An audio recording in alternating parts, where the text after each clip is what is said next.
Whiteness refers to white people and to all the different aspects of being white. It highlights the fact that white people and white culture are the standard or norm here in Canada, making non-white people seem like deviations from the norm. In other words, white people are the benchmark that racialized people are measured up against. Whiteness is about the advantages that are afforded to white people because they are not subject to racism. It is about the power and privilege experienced by those who are white and white passing, power and privilege that is afforded to them by white supremacy. The term white supremacy is often associated with extremist groups. However, for scholars, activists, and EDI practitioners like me, the term white supremacy refers to the fact that the world we live in favors white people. Priority and preference are given to white people. White people and white passing people are granted special rights and advantages that are not available to other people. If racism is a system of oppression, white supremacy is a system of domination. It is a system where white people can exert power and control over other groups of people. They can dominate other people. This system is rooted in the idea or ideology that white people are superior to racialized people. The idea that white people's values and beliefs are somehow better, that their worldview is somehow more accurate, their achievements more impressive or more real, that is more legitimate. This is the idea or ideology that is used to quote-unquote justify white supremacy and rationalize the dominance of white people. It's important to note that white supremacy and racism are flip sides of the same coin, meaning one does not exist without the other. They go hand in hand, so to speak. Racism exists because white supremacy exists, and white supremacy exists because racism exists. White people experience power and privilege at the expense of racialized people, and racialized people experience oppression because it benefits white people. In other words, white people only experience supremacy, quote-unquote, because everyone else is subject to racism. You cannot fully understand racism if you do not also understand white supremacy. That is, why it is important to include conversations around white supremacy in your EDI work. You want a thorough, well-rounded understanding of racism and how it shows up in the workplace.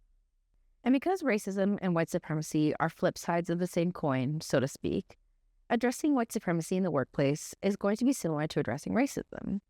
We are going to educate staff on racism and white supremacy and develop policies and practices that prioritize the needs of racialized employees. To learn more about anti-racist policies and practices, I encourage you to check out the last lesson, Lesson 9, which is about race and racism in the workplace. I also encourage you to do some of your own research. What is right for you and for your organization? In terms of educating staff on white supremacy, though, I want to offer some advice. Learning about white supremacy is hard, especially for white folks. They will probably find the material upsetting, and rightfully so. White supremacy is upsetting. Some of them might even become defensive or angry, engaging in what we call white fragility. The next video in this lesson is actually all about white fragility. Because of white fragility, conversations around whiteness and white supremacy can be volatile or explosive. This is why it's so important to have support when you're trying to initiate these conversations, especially if you are a person of color. Do you have a friend or a coworker that you can lean on, so to speak? So let's talk a little bit about the 3 gender hub lenses now. All 3 of these groups, persons with disabilities, Indigenous peoples, and racialized newcomers, have been subject to white saviorism. White saviorism stems from white supremacy. It is the belief that white people, because of their supposed supremacy or superiority, have a duty to, quote-unquote, rescue racialized persons or peoples, including racialized newcomers and Indigenous persons. And for white people who do not have disabilities, this sentiment is often extended to persons with disabilities, both white and racialized persons with disabilities. Even so, the quote-unquote desire to help the people that fall into these social categories is often informed by white saviorism.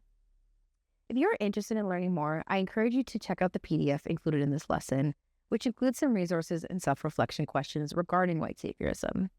I also encourage you to check out the video I mentioned, the one about white fragility. And this brings us to the end of Lesson 10. Thanks for watching, everyone.